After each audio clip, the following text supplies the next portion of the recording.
Radhe Radhe friends, हमारे channel में आप सभी का स्वागत है।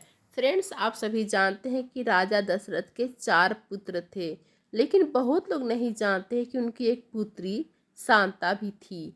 चलिए हम जानते हैं कि शांता की किस कुर्बानियों के कारण राम, लक्ष्मण, भरत और शत्रुघ्न का जन्म हुआ। चलिए वीडियो शुरू करते हैं। फ्रेंड्स, रामायण के किरदारों का जब भी जिक्र होता है तो राजा दशरथ के 4 पुत्रों की बात होती है, लेकिन उनकी बेटी की नहीं।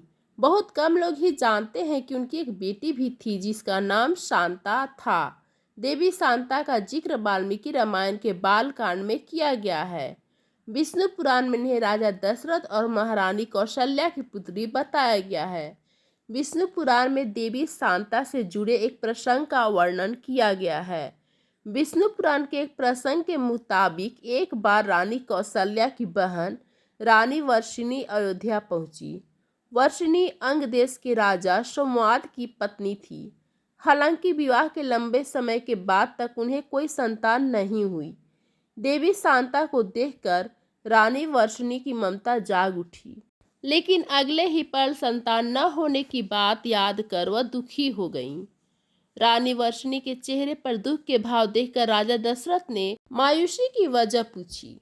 रानी वर्षिणी ने कहा, काश मेरे पास भी शांता जैसी बेटी होती तो मैं भी खुश होती। मैं भी मुस्कुराती। संतान की चाहत में रानी वर्षिणी ने शांता को गोद लेने की बात राजा दशरथ से कह दी। रानी वर्षिणी की व्यथा को देखकर राजा दशरथ ने अपनी बेटी शांता को गोद देने का वचन दे दिया। इस तरह महाराज की बेटी शांता अंग देश की राजकुमारी बन गई। देवी शांता का लालन पालन उनकी मौसी ने किया। जिस तरह रामलीला में महारानी कौशल्या की बहन का जिक्र नहीं किया जाता है, उसी तरह देवी शांता के बारे में बहुत कम लोग ही जानते हैं। देवी शांता सुंदर होने के साथ वेद, कला और शिल्प की ज्ञानी थी। दोस्तों, देवी शांता के विवाह का प्रसंग भी व्यक्त किया गया है।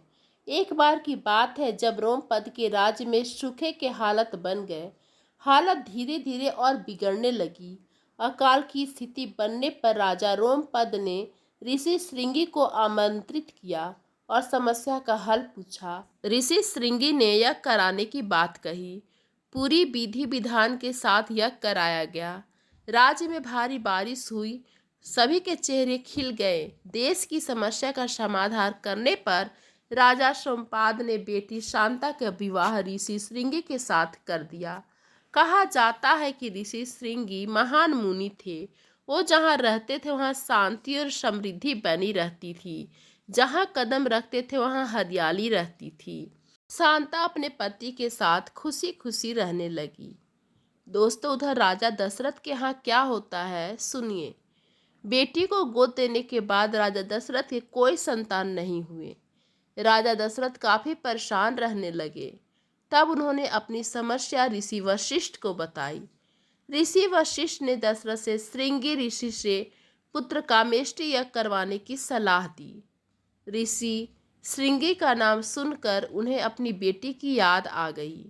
वह श्रृंगी ऋषि के पास पहुंचे और यज्ञ कराने की बात कही। इस पर श्रृंगी ऋषि का कहना था कि जो भी यह यज्ञ कराएगा उसके सारे पुण्य नगण्य हो जाएंगे।